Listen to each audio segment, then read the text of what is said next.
where you're joining us from. And we'll be just waiting for people to join us. We'll get started in a few minutes.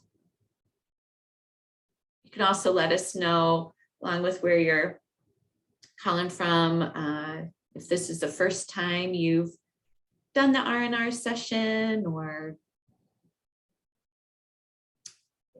how long you've been joining us.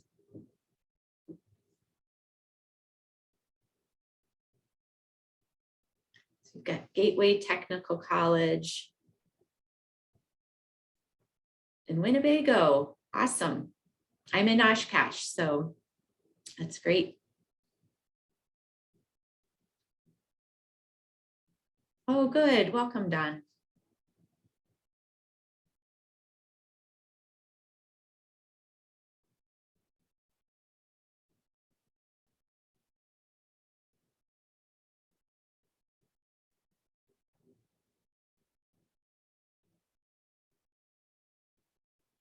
I'm guessing a lot of people are on vacation, so we might not have as many people joining us today, but we always have these recorded and on our YouTube page. So if you ever want to revisit these, you can go on to the Ascension Wisconsin EAP YouTube channel, and we have a playlist for the R&R sessions.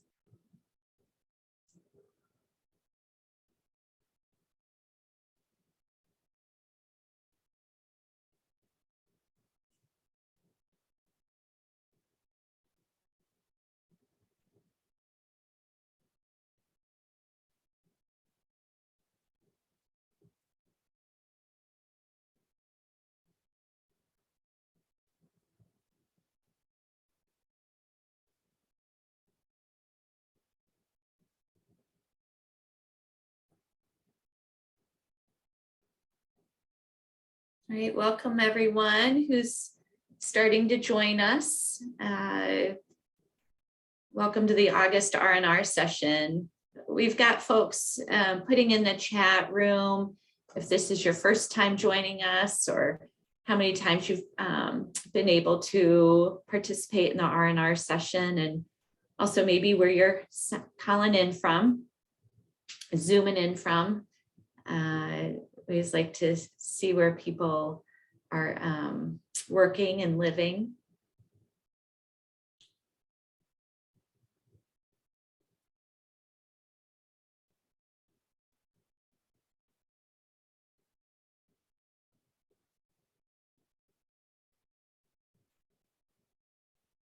Just going to give it a couple of more minutes to make sure everybody has time to sign in. But I'll go ahead and get started with the introductions. My name is Shelly Maxwell, and I'm a licensed clinical social worker with the Ascension Wisconsin Employee Assistance Program. I am full-time here in our Oshkosh office, and I'm also a registered yoga instructor and have been doing the R&R sessions. We're actually coming up on almost a year now, starting in, I think, October. So we always use the same Zoom link and password. So it's perfectly okay to put this as a recurring appointment in your schedule for the first Wednesday of every month at noon. We go from noon to 12:30. I'm joined by my colleague, Jen, and Jen helps with the chat room. If you're experiencing any difficulties, she's happy to help you. And she also helps with recording the session, because we do record these for folks who aren't able to join us at this day and time. And they are loaded up to our YouTube channel under the Ascension Wisconsin EAP. And they are usually loaded within a couple of days. So for sure, usually by next week, it'll be up there. So if there's something that, if you have a favorite R&R session, we have the majority of them recorded. I think there's just a handful where there is technical glitches. And feel free to, when you get the email reminders, send them to other colleagues. or coworkers so that they can participate too. All right, so let's go ahead and get started. So I was up north last week. I rent my house out for EAA. As much as I love the plains, I also like getting away from the chaos in Oshkosh. And we have a place up north between Anago and Rhinelander on Post Lake. And I'm a gardener, as many of you probably have guessed, because we have so many, I use so much symbolism with nature. So on my way driving up north, I was stopping at the farm stands and stocking up on all sorts of vegetables. And I was really mindful as I was visiting to these different farm stands, just how they are a product of our pollinators, right? And we hear so much about the travesty with our bees and our monarch butterflies. That sometimes that is the overwhelming thought these days versus when we see fresh vegetables and fruits, flowers, feel like, oh my gosh, we wouldn't have this. It's just such an amazing miracle that we have all these vegetables and what they're a product from. And then we have a hummingbird feeder, and we have it right by our patio. And so I'll just watch the hummingbirds coming to the nectar and flying away and learning about their different habits, how territorial the males are over the feeder to other males and only wanting the females to feed. And I was also just really contemplating last week, just about the sweet nectar and the things that draw the pollinators in, right? Like the colors, the sweetness. And I was thinking about how that applies to our lives. And I thought it might be interesting to bring that into our R&R session today. So I just encourage you, usually in these R&R sessions, we start out with some visual imagery to bring us into this, to be radically present in the moment and letting the colors or the image just assist you in being radically present right now. And focusing on an area of the picture can also be helpful. If there's part of the picture you don't like, you can always redirect your vision to certain colors or parts on the frame. And I'd invite you to think about a couple of concepts. One is like, I think of a couple of quotes, like there's people who live to eat and people who eat to live. And I try to combine both, where I want to eat really nourishing foods that I truly enjoy and bring just a lot of quality of life and enjoyment.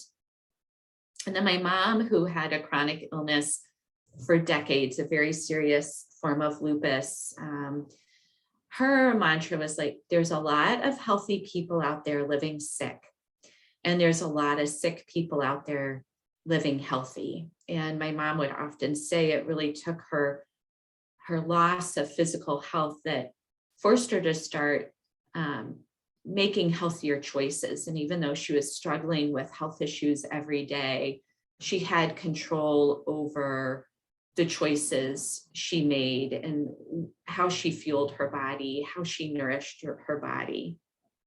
So I have a question for you as we look at this image of this. I believe it's either a squash blossom or a cucumber blossom, but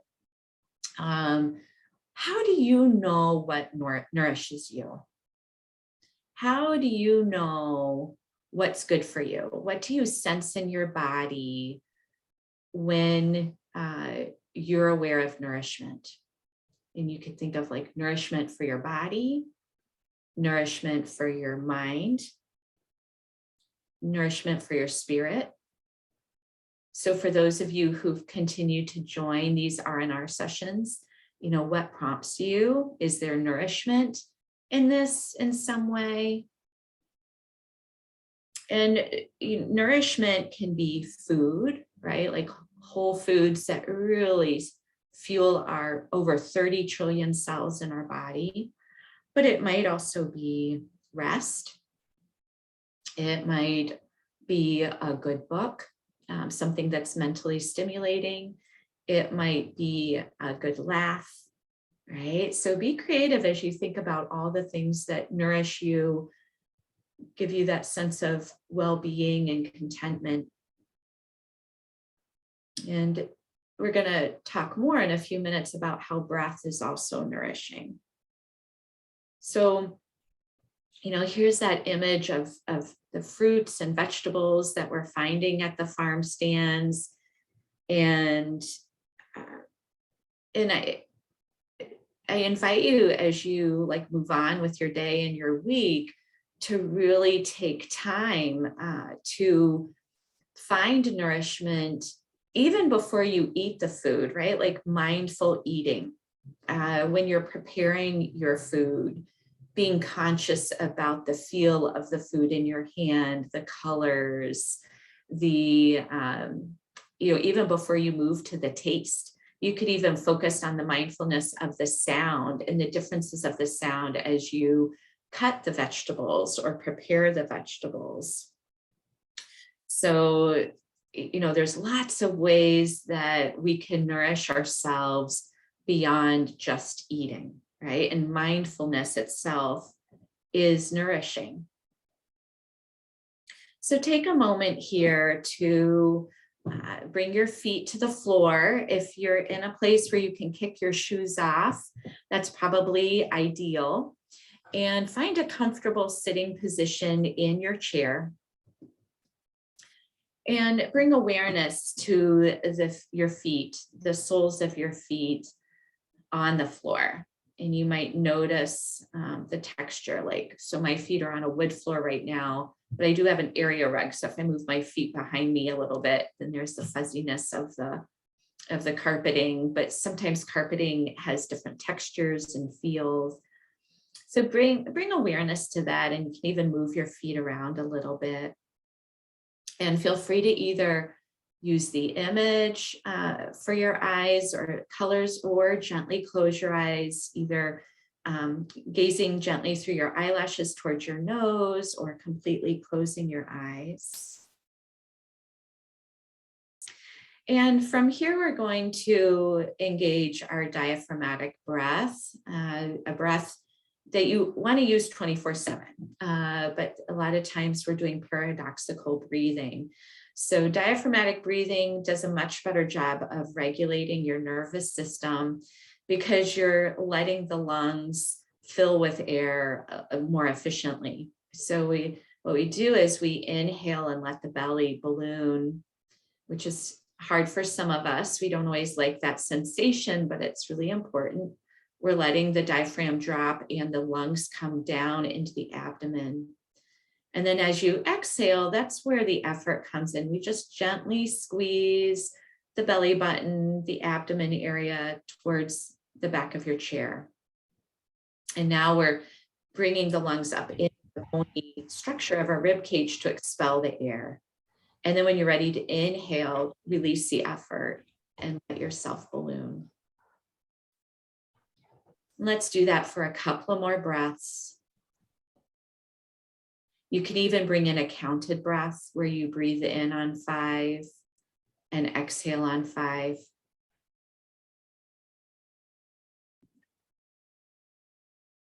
Let that breath deepen. Come noticing the lower abdomen moving, maybe even the back of the rib cage, the sides of the body responding to the breath. You might even feel it in your lower back and hips.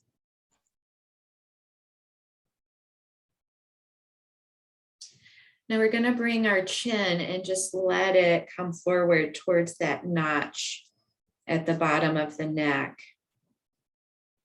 And we're going to engage what we call the ujjayi breath, where you drag the breath along the back of the neck. And it almost sounds like a Darth Vader sound or an ocean sound. But when we bow our head like this and breathe in through our nostrils and out through our nostrils, It almost feels like you're drinking in the breath. And so typically when we bow our head forward, it brings us into a more rested state. We're not having to work so hard to keep this head upright. And I'd like you to think about if you can. She said she was on the schedule, so she wasn't. I think somebody hasn't muted. So if somebody wants to, everybody make sure their lines are muted. No, I didn't. Great. I'll let her check me this morning. She said I wasn't on the schedule. So let's Tuesdays. Oh, yeah. so Jen, if you're able to figure out if there's a way phone isn't muted. And I want you to think about your breath being like the nectar. That nectar, bringing the breath in, and think about the nourishment that breath is bringing to the cells of your body. The oxygen carried through the red blood cells, going through the arteries, all the way into those itty bitty capillaries.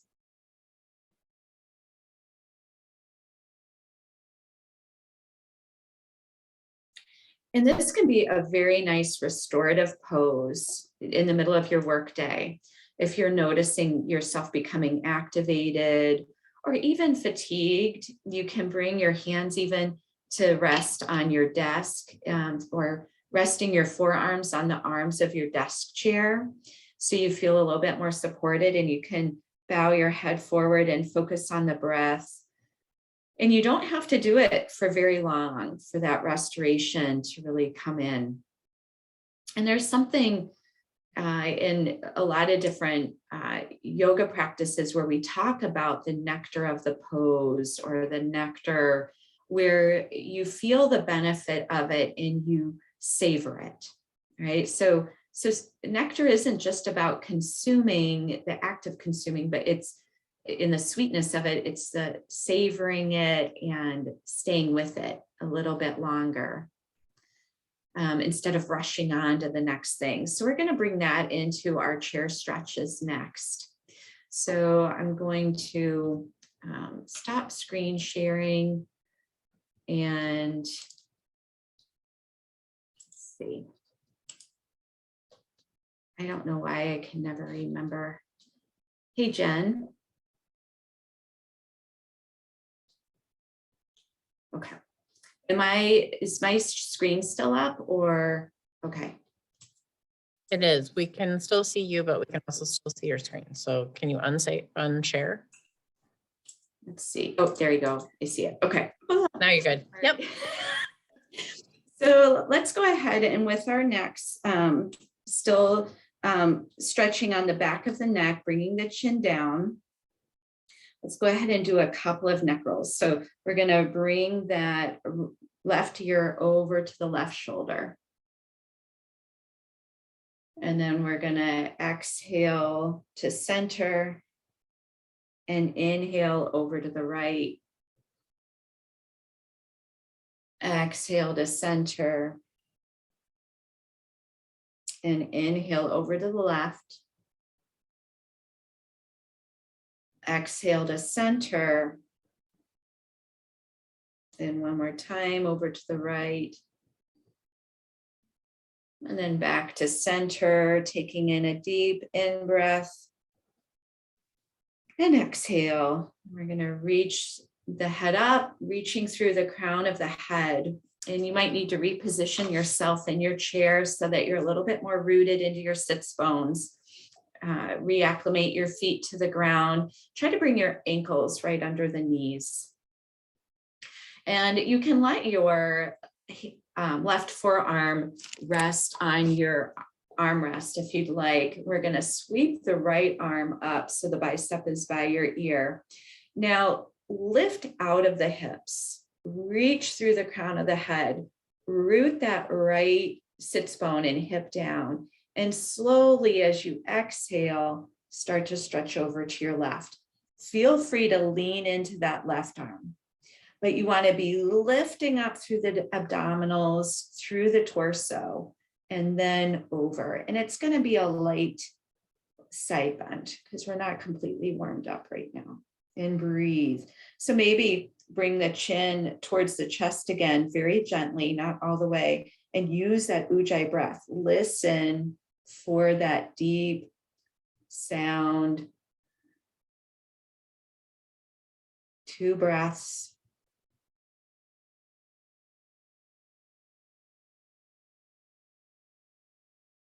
And then bring the arm down, resting the right arm on your lap if you don't have an armrest, or directly on the armrest. Now lift up once more, really lift, lift, lift out of the hips. Sweep the left arm up, bicep by your ear. Maybe, so bring the shoulder into the shoulder socket, but activate those fingers. I want them to be really fanned open, active, root through the left, and then come over. So now look at that. We're lengthening the left side body. Imagine the ribs, how they're spreading open. And think about those capillaries and the blood vessels that are able to get even more nutrients as we open up these muscles, the fascia. Continue to breathe. You can even tuck your chin.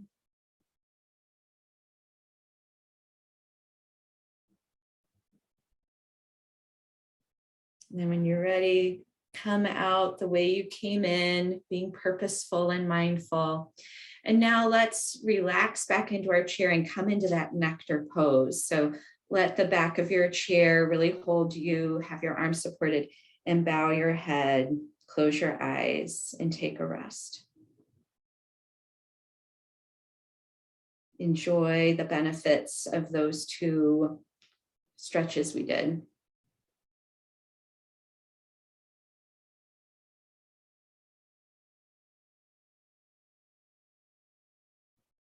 And then let's come back into an upright seated position. We're going to hold opposite elbows. And if that's not available to you, you can hold your wrists or interlace your fingers. We're going to, with our holding opposite elbow, we're going to bring the arms up overhead. Now notice what happens to the pelvic bowl. You know, your belly wants to come forward. So let's try to balance out that pelvic bowl. Root through those sits bones once more and lift through the spine.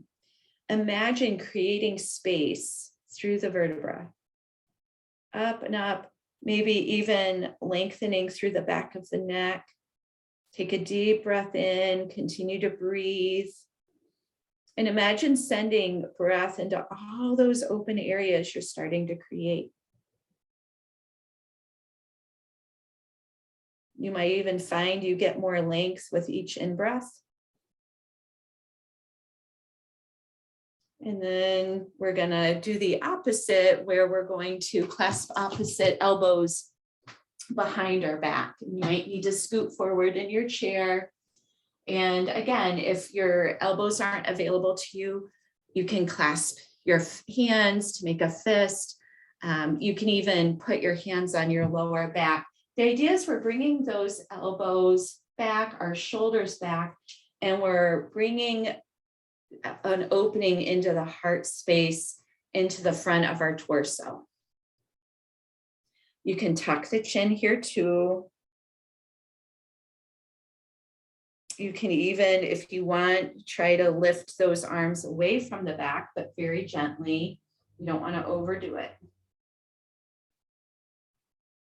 Lift up through the crown of the head. And then let's release the left hand. Keep that right forearm behind you. And you're going to take your left hand and clasp your right hand. So your right hand is by your left kidney, so just above the left hip. And so my elbow is coming back, and I'm going to press my left hand into my right palm and into the back. So it's really opening up this area here in the pectoral. And I'm squeezing between my shoulder blades. So go ahead and bring a squeeze. It's going to be in the upper back, at the top of the scapula. in the trapezoids.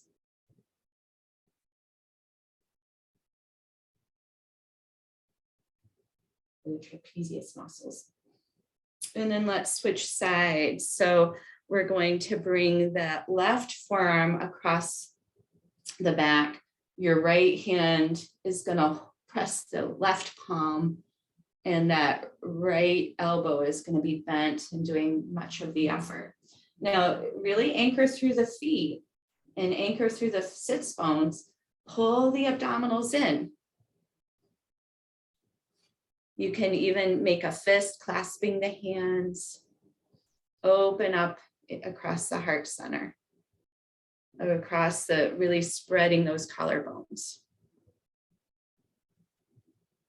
Couple more breaths. And then release. And once more, release into your chair, coming back to that nectar pose.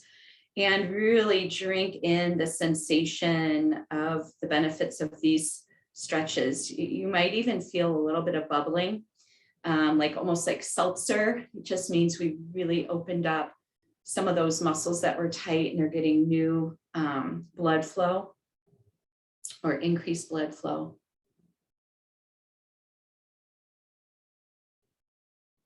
You can bring the chin down to the notch, the collarbones.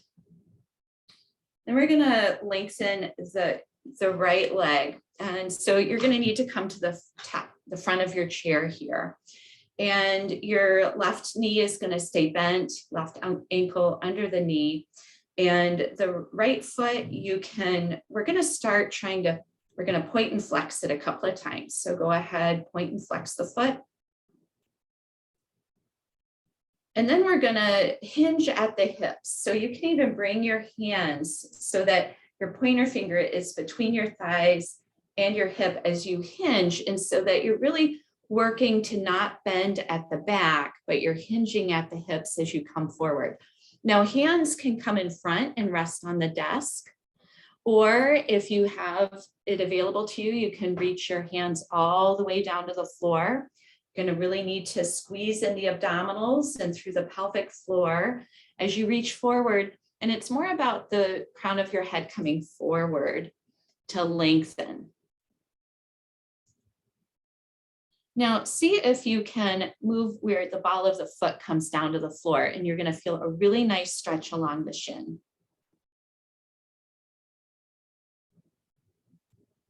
You can flex that foot, bringing the heel, pressing into the heel. You can even walk your hands over to the right of the right leg and then over to the left.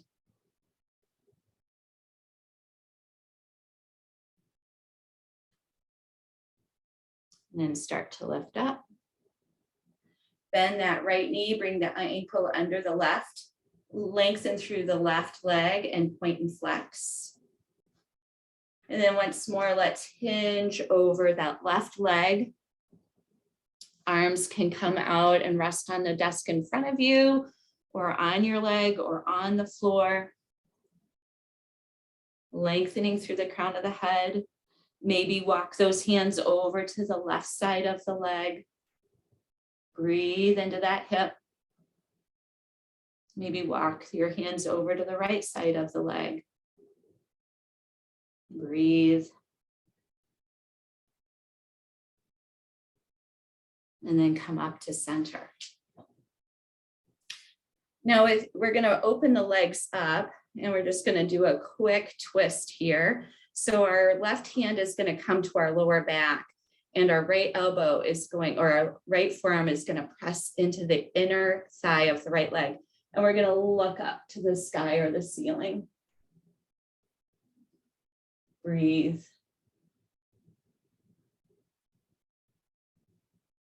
Come back to center, switch, the right hand comes to the lower back, left forearm presses into the inner thigh, and we're gonna twist over to the right, looking over, the chin can come to the left shoulder, but then we're gonna lift up and twist up towards the sky.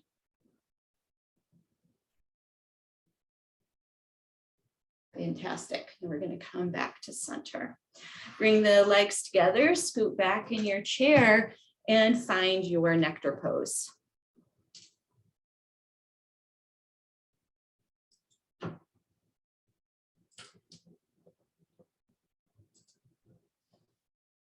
With your eyes closed, sink a little bit deeper into your chair.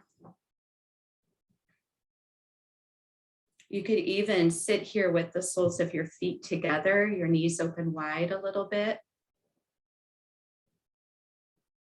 And I'll read you a poem by Mary Oliver titled Today. Today, I'm flying low and I'm not saying a word. I'm letting all the voodoos of ambition sleep. The world goes on as it must, the bees in the garden rumbling a little, the fish leaping, the gnats getting eaten, and so forth. But I'm taking the day off, quiet as a feather. I hardly move, though really I'm traveling a terrific distance. Stillness, one of the doors into the temple.